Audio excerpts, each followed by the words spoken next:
Hey guys welcome back to my channel. So ഇത് നമ്മുടെ രാവിലത്തെ ഒരു സ്കിൻ കെയർ റുട്ടീനാണ് ഞാൻ കാണിക്കുന്നത്. അപ്പോൾ ഞാൻ വിചാരിച്ചു എനിക്ക് കഴിഞ്ഞ ദിവസം റീസെൻ്റ് ആയിട്ടുണ്ടായ ഒരു ബാഡ് എക്സ്പീരിയൻസിനെ പറ്റി പറയാമെന്ന് വിചാരിച്ചു. അതൊരു കമൻറ്റ് വന്നതാണ്. അതായത് നമ്മുടെ ചാനലിൽ ആകെ ഒരു 8-9 സബ്സ്ക്രൈബേഴ്സ് ഉള്ളത് ഒരു തുടങ്ങിയ 2 ദിവസത്തിൽ എനിക്ക് ഒരു ബാഡായിട്ടുള്ളൊരു കമൻറ്റ് വന്നു. അത് ബേസ് ചെയ്തത് എൻ്റെ സ്കിൻ ടോണിനെയാണ്.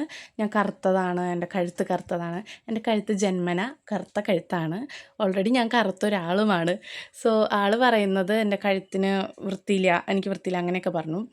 അപ്പോൾ അതെന്തെങ്കിലും ആവട്ടെ. സോ ഒരു മനുഷ്യനെ മനുഷ്യനായിട്ട് കാണാൻ പഠിക്കുക ആദ്യം തന്നെ. കാരണം സ്കിൻ ടോൺ എന്ന് പറയുന്നത് ഓരോരുത്തർക്കും ഡിഫറൻ്റ് അല്ലേ. എല്ലാവരും വെളുത്തിരിക്കണം എന്ന് നമുക്ക് ഡിമാൻഡ് ചെയ്യാൻ പറ്റില്ല.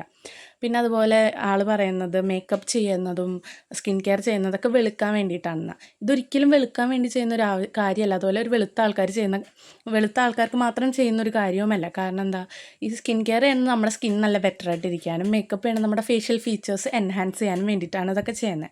അപ്പോൾ ഇത് ഈ പറഞ്ഞ ആൾക്കാണ് ഇങ്ങനൊരു എക്സ്പീരിയൻസ് ഉണ്ടാവണമെങ്കിൽ ആർക്കും വിഷമാവുമല്ലോ.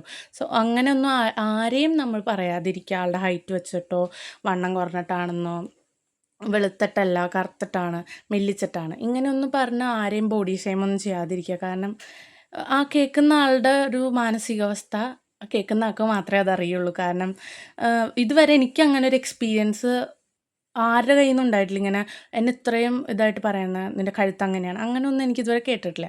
അപ്പോൾ ആ കേൾക്കുന്ന ഒരാളുടെ വിഷമം അത് നമുക്ക് അനുഭവിക്കുമ്പോൾ അതുപോലെ പറയുന്ന ആൾ അനുഭവിക്കുമ്പോഴേ അത് മനസ്സിലാവുള്ളൂ.